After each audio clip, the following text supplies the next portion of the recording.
Hey, it's Kevin from Q101. That's right, jumping in here for the master of delicious conversations, James Van Osdol. Don't worry, he'll be back. This is a bing Q101 podcast, Car Con Carne. It is sponsored by Easy Automation. Yes, Easy Automation. They are the people that will transform your home, your office, your business into a smart, seamlessly connected space. Easy Automation delivers custom automation solutions that are tailored to your lifestyle. That's right. They're experts in designing and installing personalized systems from smart lighting, climate control, audio-visual distribution, Wi-Fi networks. They got it all, and they manage it through an easy app on your desired device. That's right. Easy Automation makes technology work for you. That's right. Effortlessly, reliably, and always to your satisfaction, guaranteed. You can find out more at easy-automation.net. That's easy-automation.net, or call Dan. That's right. Use your phone to call someone. Dan at 630-730-3728. That's 630-730-3728. And take control of your environment today. Car Con Carne is also sponsored by Exploding House Printing. Brands, listeners, creatives like you and me, you need the merch. You need it with that screen printing, the embroidery, all the merch needs.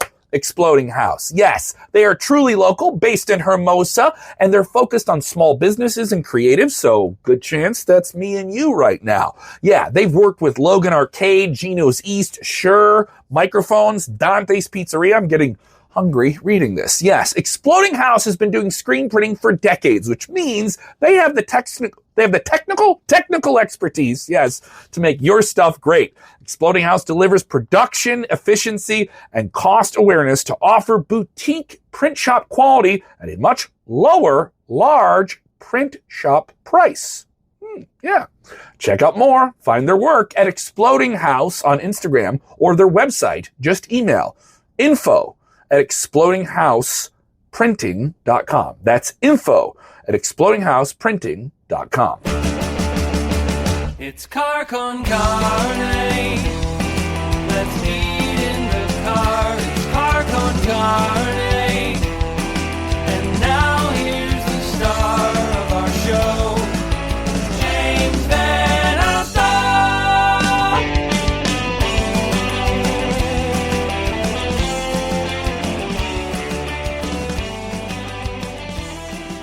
Is it Kev Con Carne or Car Con Carne? Let's go with Car Con Carne. Still filling in for the great JVO.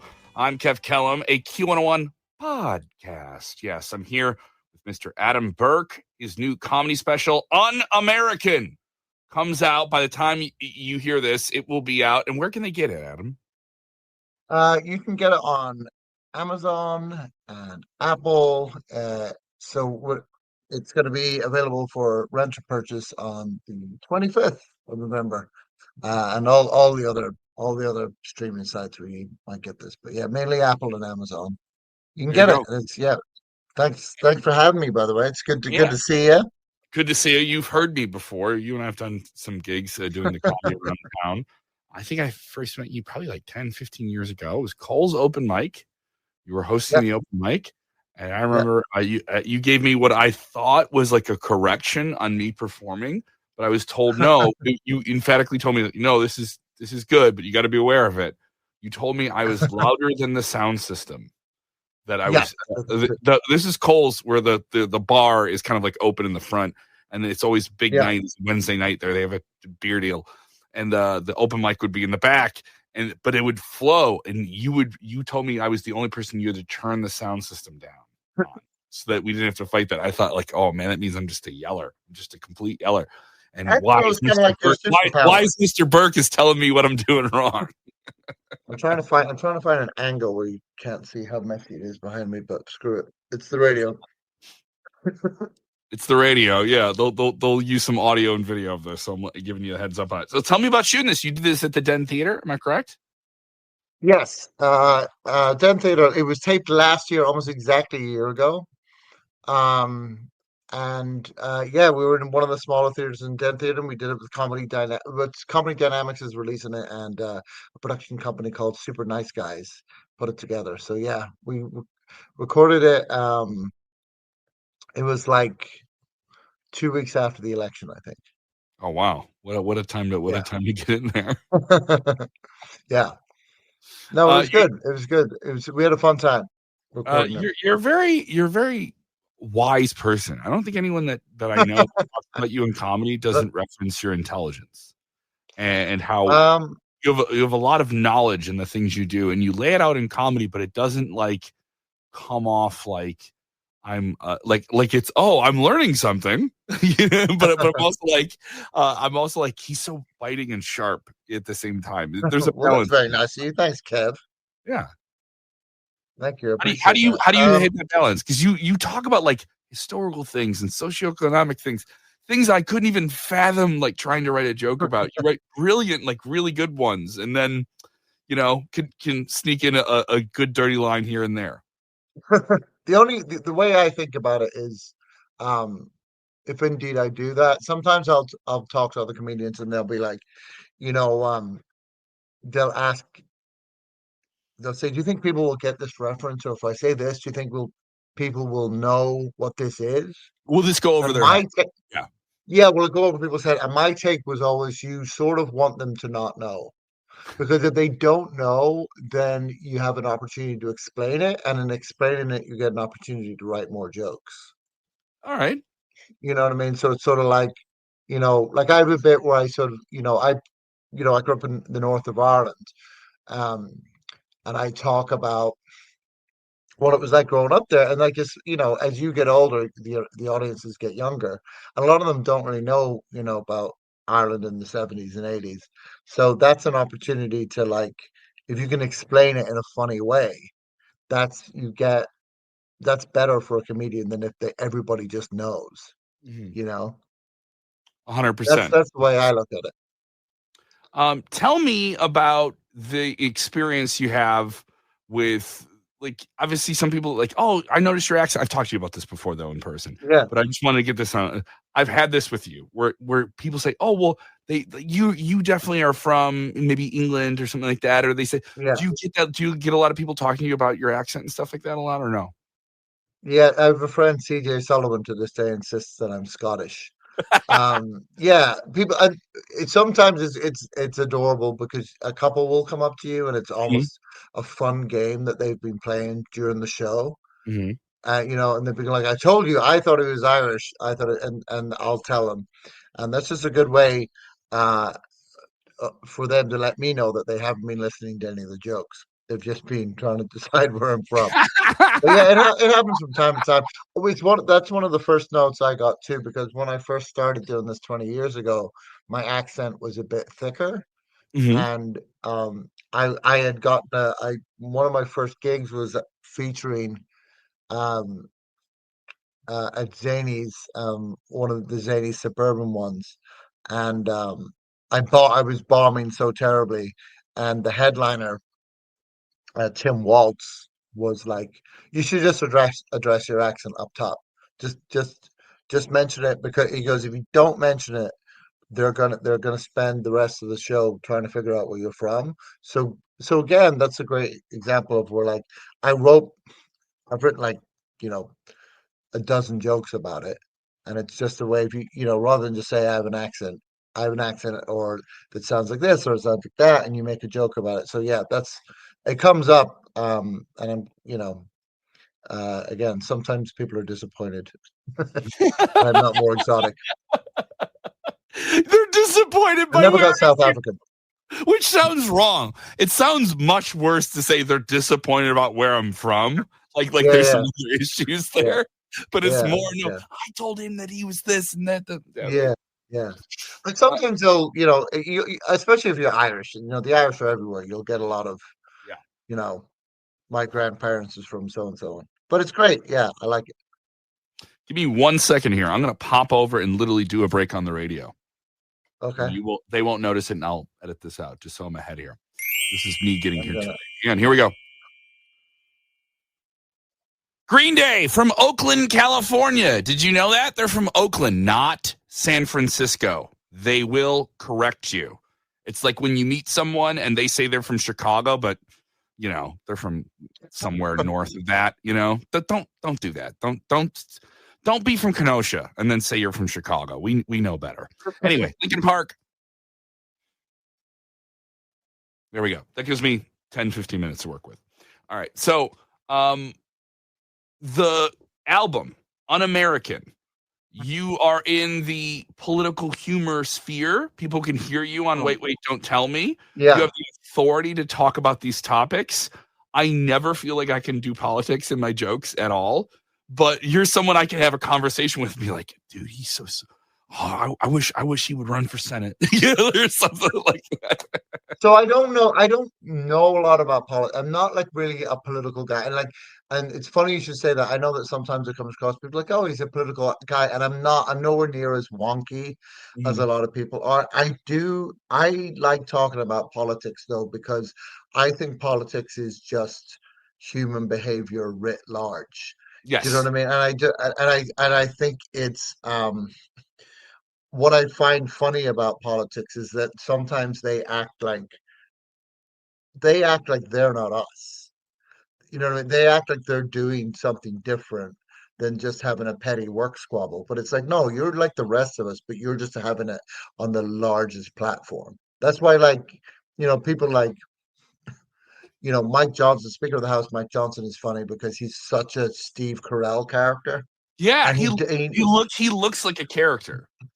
And he doesn't know it, and he acts like, and there's so, and Chuck Schumer is a great example too. Chuck Schumer is hilarious, where Chuck Schumer thinks that he is coming across very senatorial and very, and it's like, no, you look like a very old substitute teacher. You look like you have no idea what's going on. And I think that's what I find about politics, not because it's not even the politicky sort of halls of power part of it. I love the idea that it's like, no, you're just another schmuck who's you're like all of us. You ended up in a position. Yeah. You're in everyone, like, if politicians weren't all in over their head, everything would be fine.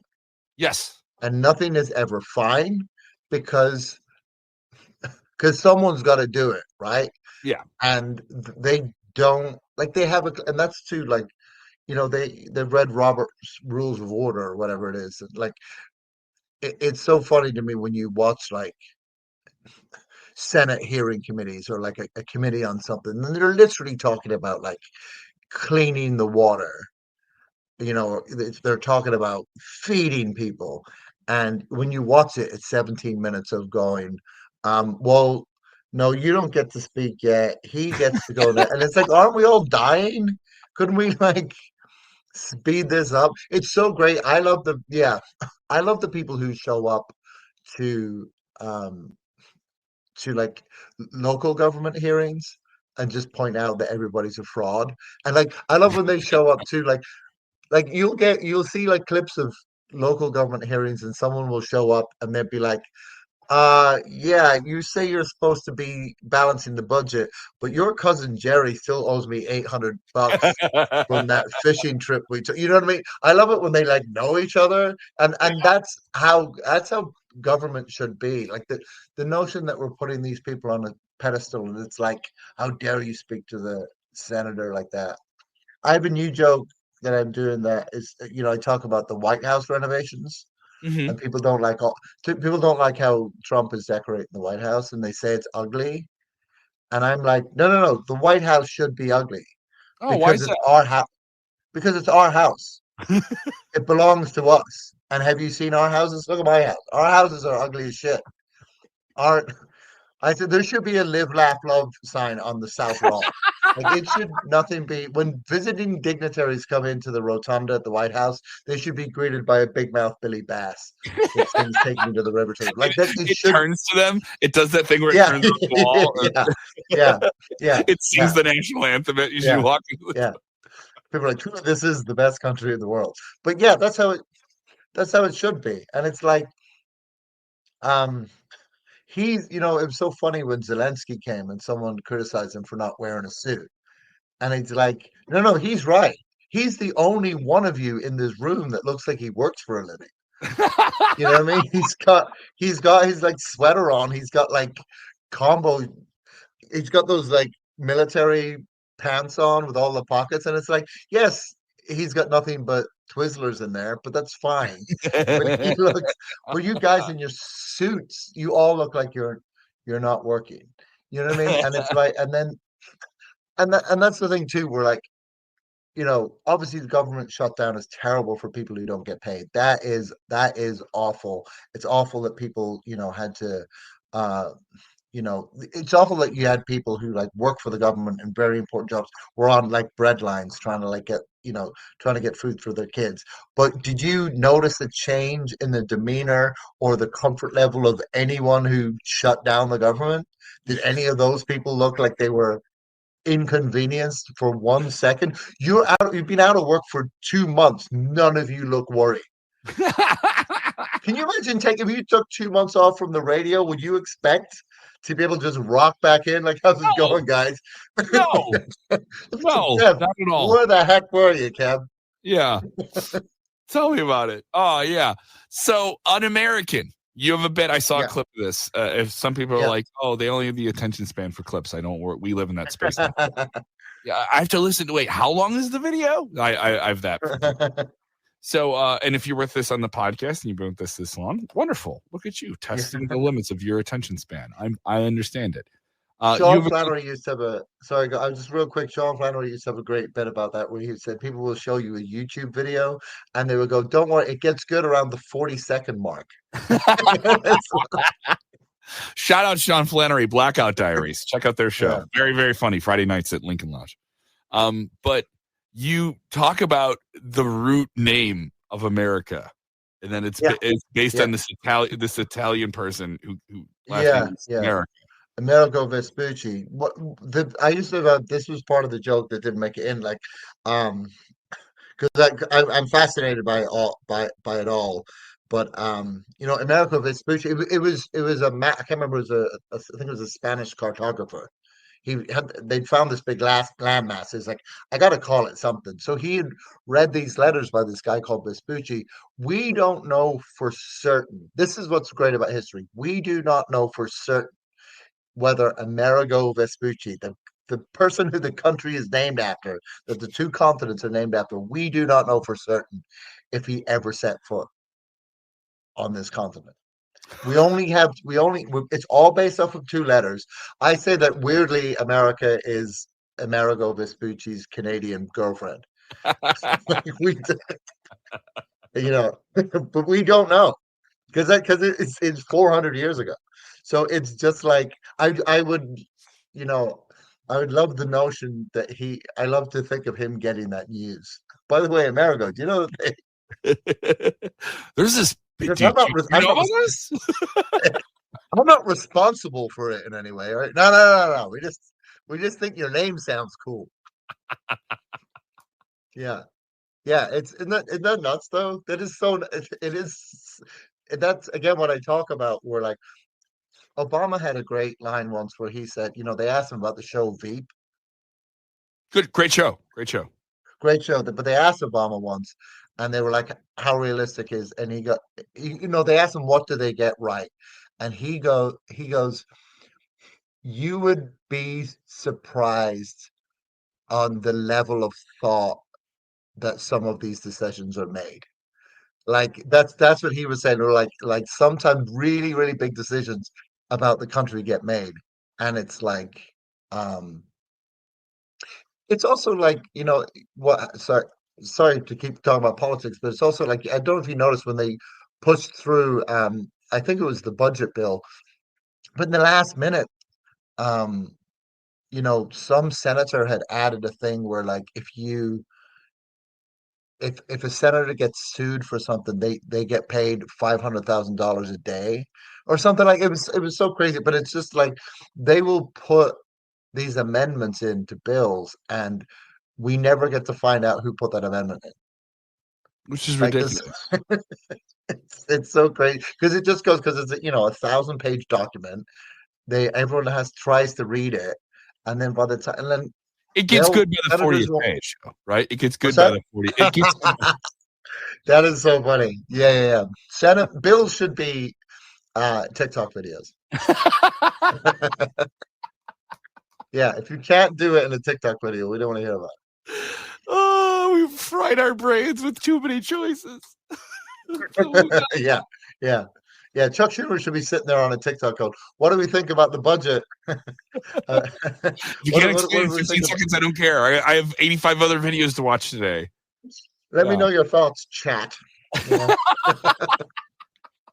Yeah, I know it's mental, but the title "Un-American" came from the thing. There's two American things that I don't do. Well, I don't cover one of them in space. The two most American things I don't do is I don't drive and I don't drink coffee. Well, I don't drive as well. You and I have covered this because we've done Oh, shows together. yeah, I think we did yeah, one show together where we had to ride in a car with people. I can't remember yeah. who it was. I was trying to figure this out before we got in here. I was like, what shows have I done with Adam that I could talk about? But I recall that we went somewhere in a car, but I can't remember where the show was. I just remember us in a car and someone was driving us. So it is that you bring that up. But coffee, I also don't drink coffee. Why don't you drink? Wow. I don't drink it because it's a migraine trigger for me. I used to Okay. try to drink it, but I'm sort of glad retroactively. I'm glad I don't drink it because I think coffee culture is like car culture. It's just these things that we've accepted that everybody has to do, and it's so funny when I tell people I don't drink coffee, they get very surprised, and it's almost like they're almost like I, they're like, how do you function in this world? I think coffee is so universal here, isn't it? Don't you Yeah. ever get that when people are like, Yes, totally. It's very universal, and it's very much like I would say when you bring it up to me that it's an American thing, I was like, well, it's everywhere, but it does feel like it is really much a part of American like everyday life. yeah, I had the job at Starbucks for like a hot minute. I wasn't good at making the coffee, but I never got into it. I never really cared that much. I'm a pop guy, I'm fine with that. I know yeah, that's gross, but that's my vice, right? But for some people, like it is their vice. Like coffee is a oh vice. yeah, I have to have it. Like what's the cup phrase? Like don't talk to me until I have my coffee. Like yeah, yeah. I remember the great Rena Calm. The great Rena Calm she would sell a coffee cup that would say, "Don't talk to me until I've had my orgasm," which I thought was a great bit. Shout out Rena. Then it's also I always wonder if the English ever because I like my women like I like my coffee. Yes, That's yes. become We all know the formatics. We're going into roast battle real quick here. But yeah, but like, is there a British version of that? Is like I like my women like I like my tea, milky and stolen from India. Like, is there like a? It's because I feel like it doesn't work as well. It doesn't work. Tea doesn't work. Tea doesn't work as well. Yeah. Yes, the English. Someone's got to get subjugated. It's the way we go. How did you know that is in that's what that means, the Latin phrase on the seal of England. That's what that means. Someone's got to get subjugated. Ain't gonna be us. If you look really closely, there's just a guy like in the corner. Like, yeah, that's what the unicorn is doing on the United Kingdom. It's one of the lines. It's one of the lines. Yeah. There we go. The album is Un-American. The comedy special, Un-American. It is available. And where can they get it? One more time. You can get it. So the film special, the visual spectacle, is available on Apple and Amazon on November the 25th, and then there is an audio version which will be available on the 28th. And you have two other audio albums out, right? I do. Yes. You can buy them or you can listen to them on Spotify. The first one is called. This is the simplest. Un-American is the simplest title I've ever come up with for something. But the first album is called Universal Squirrel Theory. And the second album is called Weaponized Empathy. I was listening to Weaponized Empathy today on YouTube Music, and I had a very, very good time with it. And oh, cool! Thank you. Yeah, I'm working on an album. I remember talking to you about it before. I have it taped. Yeah. And you're like, all right, so you put one out this way, you put one out that way. He's like, yeah, I enjoyed the audio thing. And what's yours called? Mine is called Kevin in Hell. instead of That's great. heaven and hell. So I had to be very corny and on the top. And we had a really good time filming it. I think it'll come out in the winter. We don't have a designated date, but I'm gonna figure that all out probably within the next week or so. But it'll be out. Awesome. It'll be out, and it's great. It's great that people I know like you are getting the recognition, especially to get Comedy Dynamics is really awesome thing. That's a really great stamp of approval. It's been really great to work with. Yeah. Yeah, they've got a great team over there, and it kind of like it does help. I mean, just having even someone else in your corner just to like clip out videos or do stuff is so great. And to have pals invite you onto their radio show is very nice. Thank you so much, Adam. If they want to follow you and this is the first time they're seeing you and they've been listening and paying attention for more than 40 seconds, where can they go? Please follow me on either Instagram or TikTok, ATP Burke. I post clips pretty much all throughout the week. If you're in the Chicagoland area, I will be headlining at the Comedy Plex, beautiful club in Oak Park, Illinois. I'll be there on December the 5th and 6th.